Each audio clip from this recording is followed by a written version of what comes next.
Salut à toutes et à tous et bienvenue dans cet épisode 20 d'Atomic Show. Aujourd'hui nous allons parler de Assassin's Creed 4, Black Flag, de Sense8, de Interstellar, de GTA V, de Carrie le remake, de The Amazing Spider-Man 2, de Batman Arkham Origins et aussi de Kick-Ass 3. Nous allons d'abord parler de Assassin's Creed 4 Black Flag et il y a pas mal de temps déjà, mais j'avais oublié de le mettre dans le dernier Atomic Show, l'épisode 19. Alors je vais me rattraper, je vais le mettre dans cet épisode. Il y a eu un trailer de gameplay qui est arrivé, donc qui montre bel et bien le gameplay du jeu avec les vrais graphismes du jeu, si je peux dire ça entre guillemets. Et en tout cas, je vais vous passer ça tout de suite. Et puis je vous souhaite une bonne visualisation de ce trailer qui est vachement cool. Et qui est en français pour la peine.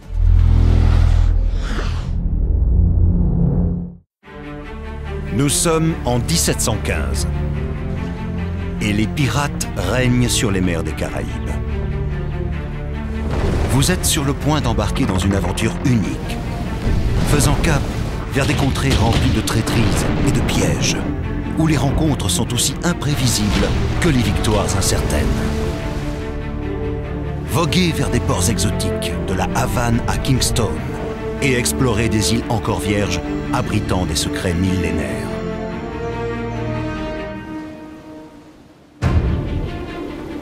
Voici Edward Kenway, craint tout autant par les autorités que par ses semblables. Sa soif de gloire et de fortune inspire une fidélité sans faille à tout son équipage. Un pirate entraîné par l'ordre des assassins qui suit son propre destin entre le chaos et la liberté. Ce nouvel épisode d'Assassin's Creed va vous permettre de côtoyer, de combattre et de finalement devenir l'égal des légendes de cet âge d'or de la piraterie. Plus qu'une simple démonstration de force, il vous faudra faire appel à votre ingéniosité et à toutes vos compétences pour faire face à des adversaires aguerris aussi bien sur terre que sur mer.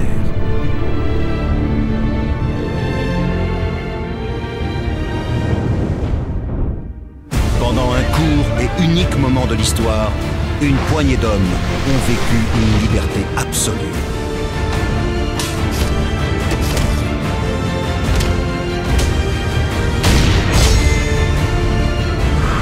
Rejoignez-les dans Assassin's Creed 4 Black Flag.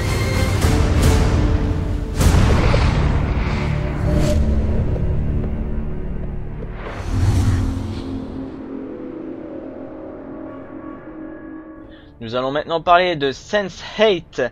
Donc Sense8, c'est une news donc qui m'a été donnée par Marc Allen, qui me donne assez souvent des petites news sur les films, etc. Et je le remercie. Alors Sense8, ça sera une série qui est prévue pour 2014 et sa saison 1 contiendra 10 épisodes. Alors ça sera mise en scène par les Wachowski, j'ai du mal à le dire, mais ça devrait aller. Alors les Wachowski, c'est qui ?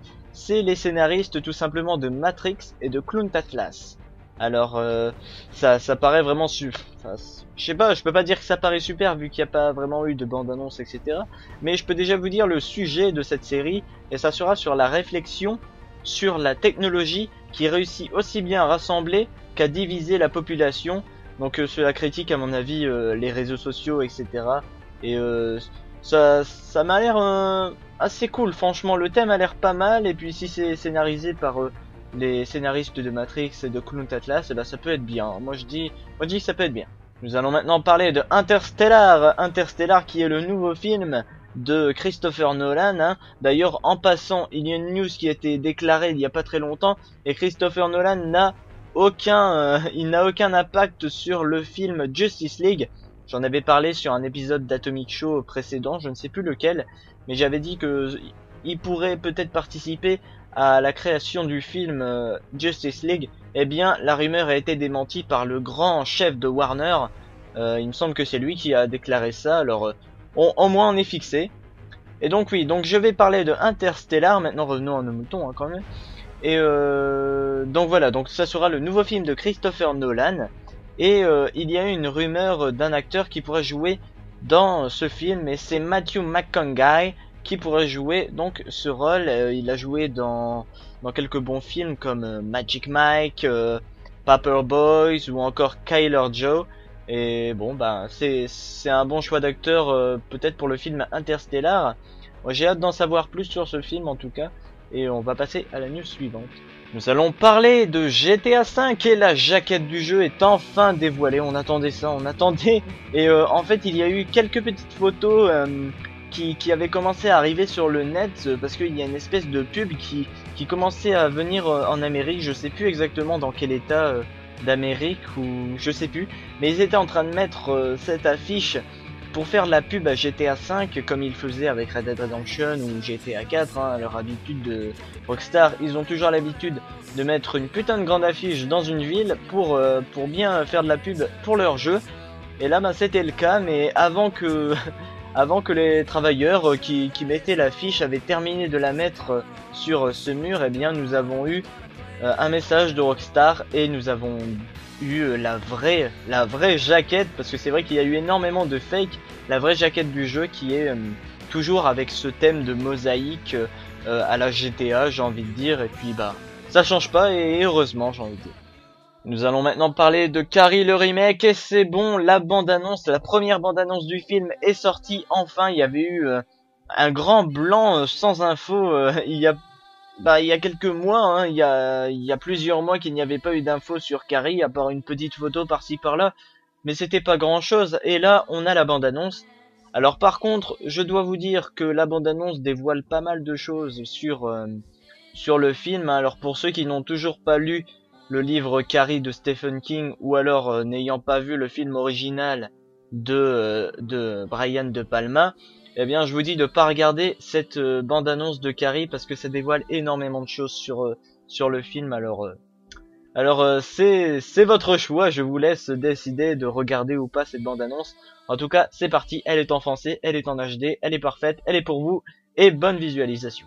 Au sauveur, que ta lumière resplendisse sur les flots, qu'elle éclaire vers le ciel obscur et sauve les morts.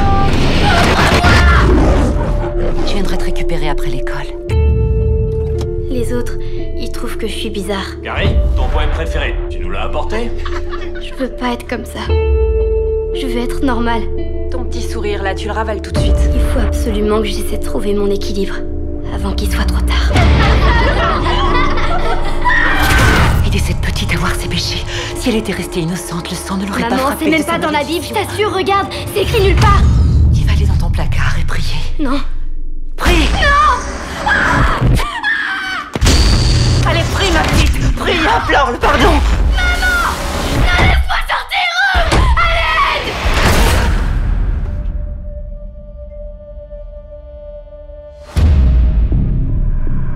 Si je me concentre très fort, je fais bouger les objets.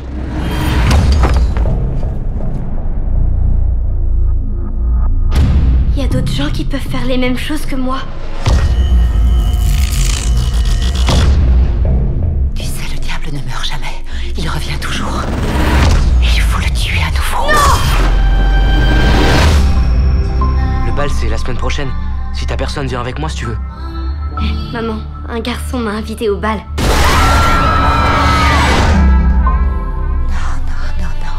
Ils vont se moquer de toi. Ils vont tous se moquer de toi. Maman, je t'en prie.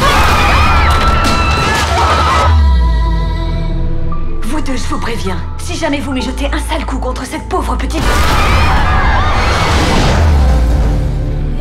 Le roi et la reine sont...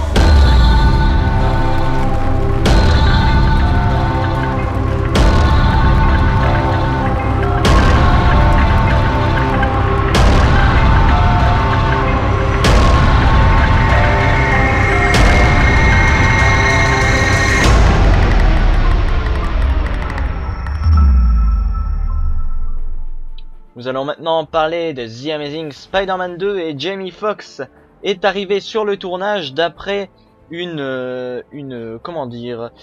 figurante et le maquillage prend forme avec le corps de Jamie Foxx qui sera tout argenté et ses yeux seraient tout bleus.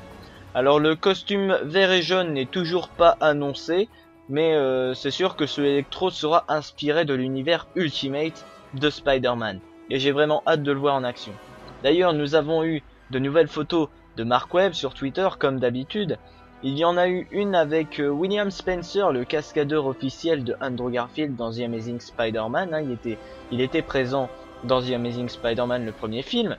Et donc le revoilà. Donc ça veut dire qu'il tourne déjà des scènes d'action avec des fonds verts, etc. Ça, on le sait déjà. Il y a eu aussi des photos assez énigmatiques au niveau de personnages dans des costumes. Enfin, je peux pas vraiment parler sur ces images car c'est assez énigmatique. Et puis j'ai pas trop cherché non plus à comprendre pour garder quand même une petite surprise pour le film. Hein. J'essaie pas de tout résoudre non plus. En tout cas, j'espère que nous aurons des petites photos de notre cher costume d'Electro très bientôt, très prochainement. En tout cas, je l'espère. Nous allons maintenant parler de Batman Arkham Origins, qui sera un jeu bien évidemment concentré sur Batman. Et donc, ça n'est pas une suite, enfin ça n'est pas le studio de développement Rocksteady qui s'est occupé de Batman Arkham Asylum et Arkham City. Ça sera pas Rocksteady qui s'occupera de ce jeu Batman Arkham Origins. Ça sera, je ne sais plus qui exactement qui gère ce jeu. Mais en tout cas, Rocksteady travaille sur une suite de Arkham City. Et ça c'est bon signe parce que déjà là, le jeu Batman Arkham Origins sortira en octobre, il me semble. En tout cas, il sort cette année. Et puis il y a même une version PS Vita qui a été annoncée. Et ça, c'est franchement cool. Moi, j'attendais un nouveau bon jeu sur PS Vita. Et voici ce Batman qui arrive. En tout cas, ça fait du bien de voir tout ça. Et donc, vu que Rocksteady n'est pas sur ce jeu et qu'il est sur un autre jeu de la suite d'Arkham City, je crois qu'on peut prévoir 2 jeux Batman à arriver en 2013 et 2014. 2 d'un coup, ça fait vraiment du bien. Alors je vais vous lire exactement ce qui était écrit dans le site Comicsblog que je visite assez souvent. Alors pour donner quelques informations sur ce nouveau jeu Batman, l'histoire se déroulera durant le réveillon de Noël, plusieurs années avant les 2 précédents opus, à savoir Arkham Asylum et Arkham City. Le caïd de la pègre, Black Mask, offrira une somme colossale pour la tête de Batman, ce qui motivera plusieurs assassins et super vilains à se confronter au Chevalier Noir. Pour bien compliquer les choses, ce dernier aura aussi à ses trousses les policiers. Il devra donc éviter ces 2 menaces tout en cherchant à découvrir pourquoi le criminel au masque macabre cherche à avoir sa peau. Ah d'ailleurs, je me souviens du développeur de ce jeu, c'est Warner Bros Montréal qui se charge de cet opus il me semble. Et donc comme je vous l'ai dit, Rocksteady prépare une suite pour Arkham City. Et je sais plus exactement c'est quand qui prévoit cette suite. Je crois qu'il n'y a pas eu de date qui a été annoncée à part pour ce jeu de Warner Bros. Mais je ne l'ai pas exactement, mais il me semble que c'est en octobre qu'il va sortir. En tout cas en octobre à la rentrée nous aurons pas mal de bons jeux. Hein. Il y a GTA 5, il y a d'autres bons jeux. Je sais plus c'est lesquels, il y a ce Batman. Et il y a pas mal d'autres jeux. En tout cas ça va être une très bonne année pour les jeux vidéo à mon avis. Et pour ce qui est de petites informations assez sympas sur le jeu, la carte du jeu, l'univers, sera le double de celle de Batman Arkham City. Alors déjà Arkham City, c'était satisfaisant je trouve. Alors là, ça va être parfait. Le système de quête secondaire sera toujours présent d'ailleurs. Nous allons maintenant parler de Kick-Ass 3. Une nouvelle cover a été dévoilée. Et on peut voir que c'est une cover avec notre chère Hit Girl. Et je vais pas en dire plus sur cette cover pour ne pas spoiler tout simplement. En tout cas cette cover est superbe, toujours dessinée par John Romita Jr. Ça ne changera pas. Et heureusement parce que moi j'aime beaucoup le style de John Romita Jr. Même s'il plaît pas à tout le monde. Et c'est la fin de cet épisode 20 d'Atomic Show, d'épisode 20 déjà. Et je vais pas vous laisser partir tout de suite parce que je veux d'abord vous parler d'une petite news de fin. Alors je vais vous parler d'un petit film qui est réalisé, hein, c'est un petit film qui sera disponible sur YouTube prochainement. Ça a été réalisé par un de mes amis qui s'appelle Brandon Goto. Et puis je vais vous passer la bande-annonce juste après. Mais d'abord je vais vous dire mon avis parce que je voulais vous en parler absolument parce que le thème de son film me fait énormément rappeler le style de Quentin Tarantino. Au niveau du visuel, etc., la musique, enfin l'ambiance, tout ça, ça me fait penser à l'ambiance Tarantino. Et je trouve que c'est assez intéressant de vous montrer ça. Et moi j'ai vraiment hâte de voir son film. Il y a une espèce d'humour noir qui est bien balancé dans dans son film et j'ai vraiment hâte de voir ça. En tout cas, je vous préviendrai dès que le film sera en ligne sur YouTube, ce qui j'espère arrivera assez rapidement. Donc je vous passe la bande-annonce et je vous dis salut à tout le monde et à bientôt pour une prochaine vidéo. Salut tout le monde.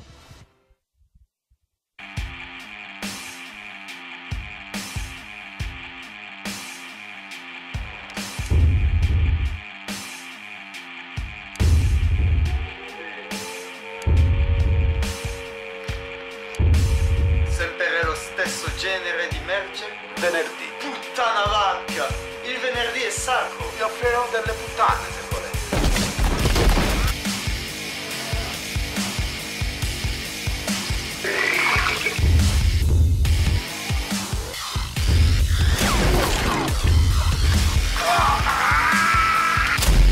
Repose ça pas sur moi, je t'éclate ta gueule!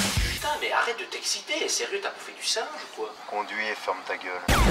Mais quel fils de pute! Mon erge vient durement! Credevate veramente che potevate mettermela in culo? Moi, il m'a pété le bide! Non, ta gueule, au moins tu perdras du poids! Ah, ça, ferme ta gueule!